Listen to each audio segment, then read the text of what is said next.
বলেছে আমরা fully ready. হ্যাঁ, তো না আবার ওটাও বলেছেন ফেব্রুয়ারি এপ্রিলের কথা। তো সেই ক্ষেত্রে আসলে নির্বাচনটা আদৌ দেখেন আপনি? আমি আমার আগের বক্তব্যেই ক্লিয়ার করেছি যে ফেব্রুয়ারিতে যে ইলেকশন হবে সেটা নিয়ে সন্দেহ সংশয় রয়েছে। আরেকটা প্রশ্ন হচ্ছে যে অনেকেই মনে করেন যে সেটা কিছুটা বিএনপির দোষ, কিছুটা বিএনপির বিরুদ্ধে প্রোপাগান্ডা, সব মিলিয়ে বিএনপি ডে বাই ডে সময় যত গড়াচ্ছে বিএনপি আসলে গ্রাউন্ডে তার যে ফুটপ্রিন্ট সেটা লুজ করছে এবং একই সঙ্গে বিএনপি তার মিত্রদেরকেও ধীরে ধীরে হারাতে বসছে এবং অন্য পক্ষ তারা রাজনৈতিকভাবে অনেক বেশি শক্তি সঞ্চয় করবার চেষ্টা করছে, জোটবদ্ধ হবার চেষ্টা করছে। সেটাও যদি আপনি একটু দেখেন, আমি শুরুতেই যেটা বলি, ভাই একটা দারুণ কথা বলেছে যে আওয়ামী লীগ ব্যান করার আন্দোলন হয়েছে, কিন্তু যারা আওয়ামী লীগের মাফিয়া, যারা অপরাধী, যারা গণহত্যার সাথে জড়িত, আওয়ামী লীগ বলতে শুধুমাত্র আওয়ামী লীগের কর্মী না, আওয়ামী লীগ কিন্তু প্রশাসনকেও ছাত্রলীগের মাধ্যমে দখল করেছিল। যারা বিশ্ববিদ্যালয়ে ছাত্রলীগ করতো তাদেরকে বিভিন্নভাবে চাকরি দেওয়া, পুলিশের এসআইতে নিয়োগ দেওয়া, এই কাজগুলো কিন্তু হয়েছে। দলীয়করণ, তাদের বিরুদ্ধে কিন্তু ব্যবস্থা নেওয়া হয়নি, তাদেরকে অ্যারেস্ট করা হয়নি। অর্থাৎ এমনকি বলেই নয় অ্যারেস্ট করার জন্য, বলতেছে না। আপনি সেটাই বললেন যে অ্যারেস্ট করার কোনো আন্দোলনটা আসলে হয়নি, এটা একটা ব্যাপার। আমি আজকে এসে যেটি বলতে হচ্ছে, দুঃখজনক বলা আসলে উচিতও না, তারপরেও না বললেই না। ডক্টর মোহাম্মদ ইউনূসকে নিয়ে আমরা অনেক প্রশংসা করছি, তার আন্তর্জাতিক খ্যাতি, তিনি একজন আন্তর্জাতিক মানের খেলোয়াড়, যেটা তার এক ধরনের বক্তব্যেও কিন্তু এসেছে। তিনি নিজেই বলেছেন যে আমরা কিন্তু আন্তর্জাতিক মাঠের খেলোয়াড়। এমনকি উপদেষ্টারা, বিশেষ করে প্রেস সচিব যেভাবে গল্প তৈরি করেন, খুব ভাল লাগে। মনে হয় যে এই বুঝি বাংলাদেশ আমেরিকা হয়ে গেল, এই বুঝি ইউরোপ হয়ে গেল। কিন্তু আমার কথা হলো, ডক্টর মোহাম্মদ ইউনূস 11 মাসে কি এমন কারিশমা দেখিয়েছে? 11 মাসে, যেটাকে কেন্দ্র করে আমরা ভাবতে পারি যে বাংলাদেশ হচ্ছে আগামীর সিঙ্গাপুর, বাংলাদেশ হবে মালয়েশিয়া, বাংলাদেশ হবে আমেরিকা, ইউরোপ, কানাডা। এ ধরনের কোনো কিছু এখনো পর্যন্ত আমার কাছে দৃশ্যমান না। হ্যাঁ, ব্যক্তি ইউনূসের অনেক সুনাম আছে, খ্যাতি আছে, কিন্তু সেইটাকে ব্যবহার করে বাংলাদেশের অর্থনৈতিক সমৃদ্ধি, বাংলাদেশের শিল্প বাণিজ্য, বাংলাদেশের অবকাঠামোগত উন্নয়ন, বাংলাদেশের রাস্তাঘাটের উন্নয়ন, বিশেষ করে বাংলাদেশের মানুষের জীবিকার উন্নয়ন, সেই জায়গাগুলোতে আমার মনে হয় না খুব বেশি পরিবর্তন হয়েছে এখনও পর্যন্ত। দেখেন, আপনার কাছে তো উন্নয়ন দৃশ্যমান হতে হবে। আপনি যখন রাস্তা দিয়ে হাঁটবেন বা আপনি যখন গাড়ি নিয়ে চলবেন বা বাসে উঠবেন, তখন যদি মনে হয় যে প্রচণ্ড জ্যাম, গাড়ির চাকা ঘুরতেছে না, তখন কি আপনার কাছে মনে হবে যে বাংলাদেশটা আসলে এগিয়ে যাচ্ছে? তখন আপনার চোখের সামনে কি থাকবে? এই লক্কর চক্কর মার্কা আপনার বাস, ভাঙা গাড়ি, রাস্তা ভাঙাচোরা, কাদা, বালি, ধুলা, এগুলো যখন আপনার সামনে থাকবে, তখন ওই গুলশানের উন্নয়ন, বাড়িধারার উন্নয়ন, ধানমন্ডির উন্নয়ন আপনার কাছে কিন্তু দৃশ্যমান থাকবে না। তার মানে কি? তার মানে আমাদের উপদেষ্টারা যে মন্ত্রীপাড়ায় রয়েছেন সেই জায়গাটা সুন্দর, তারা বাংলোতে রয়েছেন। এখন তারা যদি মনে করেন যে পুরো বাংলাদেশই আসলে এইভাবে ডক্টর মোহাম্মদ ইউনূস উন্নয়ন করতেছেন, তাহলে ভুল। আমরা যারা দূর থেকে পল্টনে এসে রাজনীতি করি, আমরা তো দেখি যে রাস্তায় যে ধরনের জ্যামজট, এইভাবে একটি দেশ চলতে পারে না। ডক্টর মোহাম্মদ ইউনূস যদি অন্তত সেই ডিসিপ্লিনটা বাংলাদেশে আনতে পারতেন যে আসলে কোন গাড়িগুলো রাস্তায় চলবে, মানুষ কিভাবে রাস্তায় চলবে, গাড়িগুলো কিভাবে চলবে, এখনও পর্যন্ত এই ট্রাফিক সমস্যা দূর করতে পারেনি। এই দৃশ্যমান ছোটোখাটো জিনিসগুলো করতে কি আপনার ঐক্যমতের প্রয়োজন হয়? এক। দ্বিতীয়ত, আপনি পুলিশের মধ্যে যারা অপরাধী ছিল, এত মানুষকে গুলি করে হত্যা করলো, দেখেন, মানে মাথায় গুলি করেছে, মগজটা উড়ে 10 হাত দূরে গিয়ে পড়েছে। এর বিচার কি আপনি করতে পেরেছেন? এর জন্য কি ঐক্যমত লাগবে যে বিচার করতে ঐক্যমত? আপনি বিচারকদেরকে স্বাধীনতা দিবেন, এর জন্য বিচার বিভাগের স্বাধীনতা, একটা আলাদা সচিবালয়, এটার জন্য কি ঐক্যমতের প্রয়োজন আছে? আপনি শুরু করেন না কাজটা। 11 মাসে যদি আপনি এই কাজটা শেষ করতে পারতেন, আজকে আমরা আপনাকে নিয়ে গর্ব করতে পারতাম। দ্বিতীয়ত, পুলিশ কমিশন, মানে পুলিশ কোনো বাহিনীর, দুঃখিত, কোনো দলের হয়ে কাজ করবে না। পুলিশ একটা স্বতন্ত্র বাহিনী হবে, এবং রাষ্ট্রীয় বাহিনী। আপনাকে বুঝতে হবে যে রাষ্ট্র, আই থিঙ্ক আমার থেকে আপনি ভালো বোঝেন যে রাষ্ট্র কিন্তু সরকার থেকে অনেকটা আলাদা। একটা রাষ্ট্র, সরকার যে আসুক, রাষ্ট্র কিন্তু তার জায়গায় থাকবে। অর্থাৎ পুলিশ কি একটা রাষ্ট্রীয় বাহিনী। এই বাহিনী যে দল ক্ষমতায় আসুক তাকে সহযোগিতা করবে, কিন্তু ওই দল যদি অপরাধ করতে চায় ওই দলকে সহযোগিতা করবে না। তো পুলিশকে এই ধরনের একটি বাহিনী হিসেবে আপনি তৈরি করবেন, এর জন্য কি ঐক্যমত লাগবে? সরকারকে সহযোগিতা করবে, দলের প্রতি পুলিশের তো কোনো দায় নেই, আসলে দায় নাই। এক্স্যাক্টলি। তার মানে এই যে একটি আপনি বাহিনী তৈরি করবেন, স্বতন্ত্র বাহিনী, রাষ্ট্রীয় বাহিনী, যারা আসলে সরকারকে সহযোগিতা করবে, যে দল সরকারে আসবে।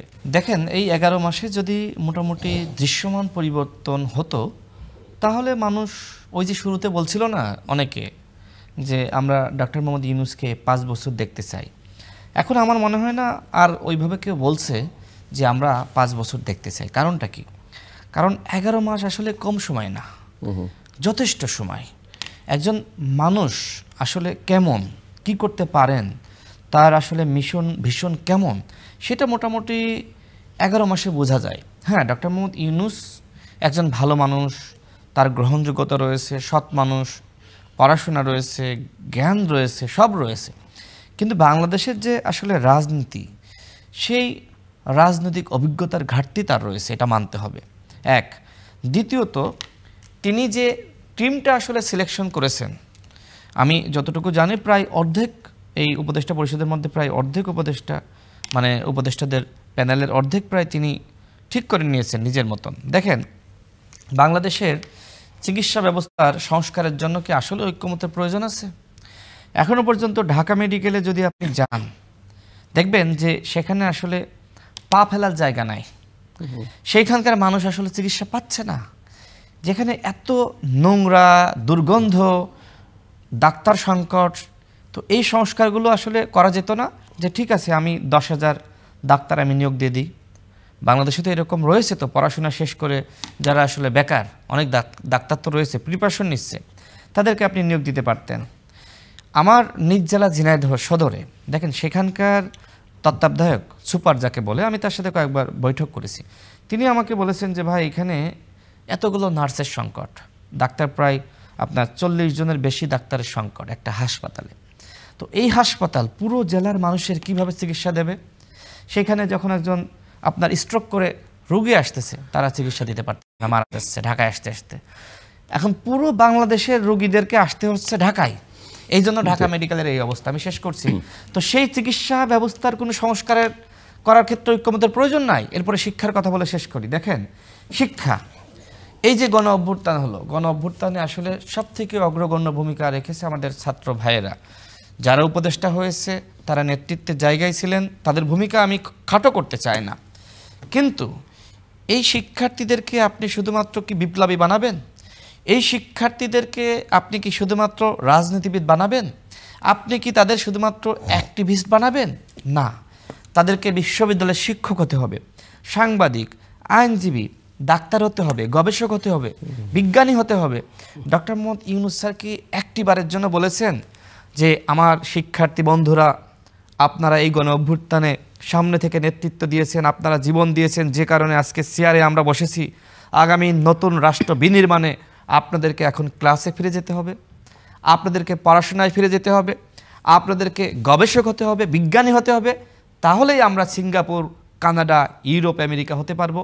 তিনি একটি বারের জন্য এই কথা বলেননি, তার উপদেষ্টা পরিষদ বলেননি। এমনকি এখন ছাত্র উপদেষ্টারা কি বলল? শুরুতে বলল যে ট্রাফিকে চাকরি দিবে। তো আমার এই শিক্ষার্থীরা আন্দোলন করেছে কি ট্রাফিক পুলিশ হওয়ার জন্য? এরপর এখন বলছে যে আপনার হাফ টাইম চাকরি। আমার শিক্ষার্থীরা কি বিশ্ববিদ্যালয়ের শিক্ষক হবে, নাকি তারা এই 5 ঘন্টা 7 ঘন্টা ডিউটি পালন করে ক্লান্ত হয়ে আর স্কুলে যাবে না? এই জিনিসগুলো এদের মাথায় কাজ করতেছে না। এই জন্য আমি বলি, একটা অযোগ্য উপদেষ্টা পরিষদ।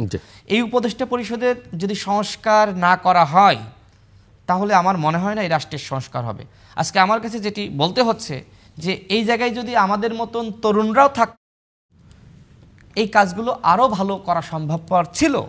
এই যে এই কাজগুলো যেগুলো আমি বললাম, এগুলো করতে তো কোনো ঐক্যমতের প্রয়োজন নাই। কেন আপনি 11 মাসে এই কাজগুলো করতে পারলেন না? তরুণ তো কিছু আছে যারা বিশ্ববিদ্যালয়ের গণ্ডি পেরোয়নি। আমরা তো, আমি যেহেতু প্রশ্ন করলেন, 1 মিনিটে বলে দিই তাদের বিষয়ে। দেখেন, তাদের উপরে আমাদের অগাধ আস্থা, বিশ্বাস, ভালোবাসার জায়গাটা ছিল কিনা ভাই? অবশ্যই আছে। দেখেন 11 মাসে এই বিএনপি তাদের নেতৃত্ব মেনে আন্দোলনে গিয়েছে না, জামাত গিয়েছে না, গণ অধিকার পরিষদ গিয়েছে না, বাংলাদেশের 18 কোটি মানুষ গিয়েছে, আপনি নিজেও গিয়েছেন, কে যায়নি?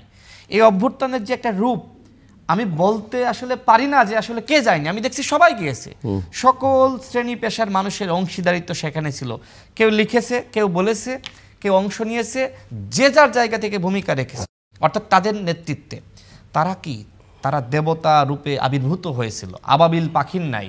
সেই পাখিদের নিয়ে এখন কেন সমালোচনা এই কারণে তাদের পিএসদেরকে, এপিএসদেরকে, পিওদেরকে এখন দুদকে দৌড়াতে হচ্ছে এই 11 মাসেই এই অবস্থা। তাহলে বোঝেন গভর্নমেন্ট চেঞ্জ হলে কি হবে?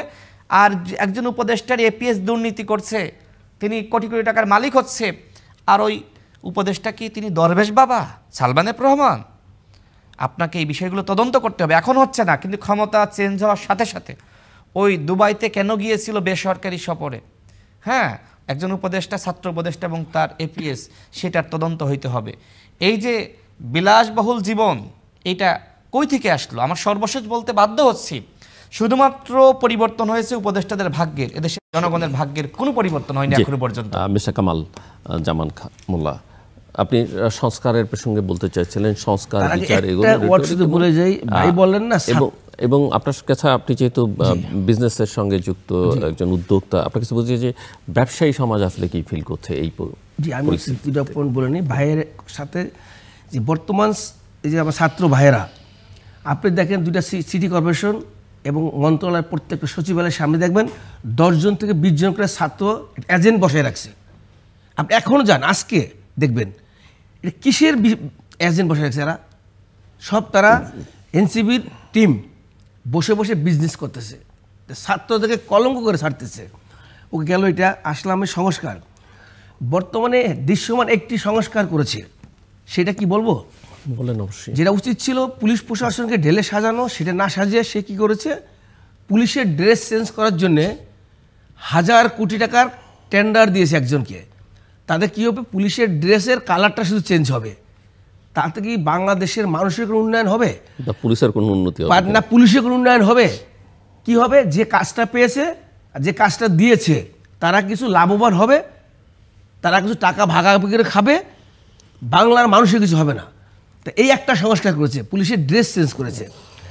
ব্যবসা বাণিজ্যের কথা বলতে গেলে তো দেশে কোনো ব্যবসা বাণিজ্য নিয়ে যেই, আমি নাটক বলবো না কি বলবো জানি না, দেশ বিদেশ থেকে হায়ার করে সুন্দর একজন কথা বলার লোক নিয়ে আসলেন, পিএস বানিয়ে সে বিদেশ থেকে হায়ার করে বড় বড় টিম নিয়ে আসলেন, কোম্পানির লোকদের ইনভাইট করেন, $1 বিলিয়ন ইনভেস্টার নিয়ে আসলেন। কিন্তু ফাইনালি দেখা গেল ওই ইনভেস্টারের কোনো ওয়েবসাইটই নাই, কোনো অ্যাড্রেসই নাই, এই এখন ওই ইনভেস্টারও আর নাই। তো আমার কথা হচ্ছে, এই প্রফেসর সাহেব এই দেশের বর্তমানে ব্যাংকগুলোর যে হালাত শেখ হাসিনা করে গেছেন, যে লুটপাট, ব্যাংকগুলো খালি করে গেছেন, ওনার এই দিকে নজর দেওয়া ছিল। ওনার উচিত ছিল দেশ বিদেশ থেকে কিছু সাহায্য এনে দেশটাকে সচল করা, সেটা না করে অন্য দিকে হাঁটছেন। আমরা ব্যবসা ভালো হবে কীভাবে? আমাদের দেশটা industrial base, garments and textile, এটাই মেন আমাদের অ্যাকচুয়ালি ব্যবসা বলতে যা বোঝায়। আমাদের ইন্ডিয়ার সাথে দেখেন, ওরা হঠাৎ করে, ইন্ডিয়াও যে আমাদেরকে ভালো চায় তা না, এরা মনে করেন শত্রুতা বশত হতে পারে, জালসি করে হতে পারে, আমাদের 9টা পণ্যের উপরে তারা নিষেধাজ্ঞা দিয়ে স্থলবন্দরটা বন্ধ করে দিল। তারা কি করলো? সেটা এখন সীমিত আকারে নৌপথে জলস্থলে চলতে পারবে। তাতে কী হলো? আমাদের এক্সপোর্টের একটা বাধা সৃষ্টি হয়ে গেল। এক্সপোর্ট বাধা আসা কী হবে? আমাদের যারা বিজনেস উদ্যোক্তা, তাদের বিজনেসে আরও একটা আয়ের উৎস কমে যাবে। এটা ইন্ডিয়া পারপাসলি করলো আমাদের। কিন্তু ব্যবসায়ীরা যে এই যে বাংলাদেশের যতগুলো ব্যাংকে যে লোনগুলা 40,000 কোটি টাকা ইসলামী ব্যাংকগুলো থেকে যে হারায় নিয়ে গেছে, 40,000 কোটি টাকা, যদিও বর্তমান গভর্নমেন্ট বলেছে আমরা 12,000 কোটি টাকা 3 বছরে দিব। এই 3 বছরে 12,000 কোটি টাকা দিলে ব্যাংক সচল কোনোদিনই হবে না। এই ঘাটতি ব্যাংকের থেকেই যাবে। বাংলাদেশে এই বর্তমানের যে স্টাইলে দেশ চালাচ্ছে, তাতে বিজনেসম্যানদের কোনো রকম ভালো কোনো সুযোগ নাই, ভালো হওয়ারও কোনো সুযোগ নাই। বাংলাদেশের মানুষ কিন্তু কর্মঠ, নিজেরা চেষ্টা করে কিন্তু এই পর্যন্ত দাঁড়িয়েছে। এই 15টি বছর যদি এইভাবে লুটপাট না হতো দেশ অনেক দূরে চলে যেত। তো বর্তমানে বিজনেসের ক্ষেত্রে আমি মনে করি যারা ছোট এবং মাঝারি আকারে বিজনেসম্যান আছেন, ছোট ছোট ইন্ডাস্ট্রি আছেন, তাদেরকে সহযোগিতা করা। শুধু বড়দেরকে যদি লোন দিয়ে 1000 কোটি টাকা লোন দিয়ে একটা ইন্ডাস্ট্রিকে রান না করে ছোট ছোট প্যাকেজ করে ছোট ছোট ইন্ডাস্ট্রিগুলোতে রানিং করা যায়। আমি একসময় জাপানে ছিলাম, দেখেছি যেই দেশের ছোট ইন্ডাস্ট্রিগুলো ভালো করে ওই দেশেই গ্রোন আপ হয়, ওই দেশের প্রত্যেকটা মানুষ ভালো থাকে। আমাদের দেশে হচ্ছে কি একটা শ্রেণী কাশ্মীরে নিয়ে যাওয়া হয়েছে বিগত সরকার, আর সমস্ত ছোটদেরকে মেরে ফেলেছে। বাংলাদেশ ব্যাংকের নীতি দেখবেন বিগত দিনে ছিল কি, বড় বড় কোম্পানিগুলোকে 1% ডাউন পেমেন্ট দিয়ে রিশিডিউল করে দেওয়া হচ্ছে, আর যারা ছোটো কোম্পানি যাদের সবচেয়ে বেশি প্রবলেম চলছে তাদেরকে 5% 7% ডাউন পেমেন্ট দিচ্ছে তারা, এবং তাদেরকেই উইদাউট বিনা পয়সায় রিশিডিউল করে দেওয়া উচিত। কারণ দেশের কালচার বা দেশের যদি ব্যবসায়ীদেরকে ভালো রাখতে হয়, মানুষকে ভালো রাখতে হয়, ছোট ছোট শিল্পকে বাঁচায় রাখতে হবে, মাঝারি একটা শিল্পতে বাঁচায় রাখতে হবে, তাহলে দেশ বাঁচবে। রাশেদ, আমি আপনার কাছে এর আগের পর্যায়ে জানতে চাইছিলাম যে বিএনপি আসলে কি শক্তি সঞ্চয় করছে না, ক্রমশ তার দুর্বলতাগুলো প্রকাশিত হচ্ছে, মিত্রদের সঙ্গে তার সম্পর্কের টানাপোড়েন, এবং অপরদিকে আরেকটা শক্তি বা আরেকটা গোষ্ঠী খুব সংঘবদ্ধ হবার চেষ্টা করছে, যেখানে হয়তো অনেকেই মনে করেন জামাত আছে, এনসিপি আছে, ইসলামী আন্দোলন আছে, হেফাজত আছে, বা আরও কিছু কিছু রাজনৈতিক দল, এমনকি বিএনপির কোনো কোনো মিত্ররাও হয়তো ওদিকে ঝুঁকে পড়ছে। বিএনপি এখনো পর্যন্ত বাংলাদেশে বড় একটি রাজনৈতিক দল। আওয়ামী লীগ একটি বড় শক্তি ছিল, বর্তমানে তাদের কাজ করার সুযোগ নাই, সাংগঠনিক কার্যক্রম যেহেতু নিষিদ্ধ হয়েছে। ভবিষ্যতে কি হবে সেটা আপনি কেউই জানি না। তবে এই মুহূর্তে আসলে মধ্যপন্থী দলগুলোর মধ্যে সবথেকে বড় শক্তি বিএনপি, এটা তো স্বীকার করতে হবে। আগামীতে আসলে ক্ষমতায় যাওয়ার ক্ষেত্রে সবথেকে বেশি সম্ভাবনাও কিন্তু বিএনপির। তো বিএনপিকে নিয়ে নানান ধরনের প্রচেষ্টা থাকবে, তাদেরকে কোণঠাসা করা, তাদেরকে দুর্বল করা, তাদেরকে ভাঙা। আওয়ামী লীগ একই কাজই তো করেছে, শাহজাহান অমরদেরকে দল থেকে ভাগিয়ে বা তৈমুর আলম খন্দকার তাদের মাধ্যমে দল গঠন করা। তো এটা আসলে সবসময় হয়ে থাকে। এখন কথা হলো যে এই ষড়যন্ত্র চক্রান্ত বা প্রচেষ্টা যেটি হোক না কেন, বিএনপি কি আসলে দুর্বল হচ্ছে? আমরা দেখি না যে বিএনপি আসলে দুর্বল হচ্ছে। তো সেই জায়গায় আসলে এই সমস্যা সংকট এটা বিএনপি যত খুব চমৎকারভাবে হ্যান্ডেল করতে পারবে, বিএনপির আমার মনে হয় যে তাদের এগিয়ে যাওয়ার সম্ভাবনা তত বাড়বে। বিশেষ করে দেখেন বিএনপির ভারপ্রাপ্ত চেয়ারম্যান জনাব তারেক রহমান, তিনি লন্ডনে নির্বাসিত। এত বছর দেশে না থাকার পরেও এই যে দলটা এখনো পর্যন্ত আমার মনে হয় যে 100 ভাগ হওয়ার কথা ছিল, সেটা কিন্তু 2 ভাগও হয়নি। তার মানে বিএনপি জনাব তারেক রহমানের নেতৃত্বে তাদের সাংগঠনিক শক্তি আগের জায়গায় আছে, বরং কোনো কোনো জায়গায় ভালো হয়েছে, বাট দৃশ্যমান কোনো কোনো জায়গায় আমাদের কাছে মনে হচ্ছে হয়তো বিএনপি দুর্বল হয়ে যাচ্ছে। যখন আপনি দেখতেছেন যে ইসলামিক দলগুলো বা তাদের সাথে আরও কয়েকটি দল হয়তো জোট করতেছে, তো এইটা আসলে এইটার বাস্তবতা কতটুকু? তো যারা জোট করতেছে, আমি একটু জানার চেষ্টা করেছিলাম যে আসলেই কি তারা জোট করতেছে। পরে আমি যতটুকু তথ্য পেলাম, না, জাস্ট তাদের মধ্যে আসন নেগোসিয়েশন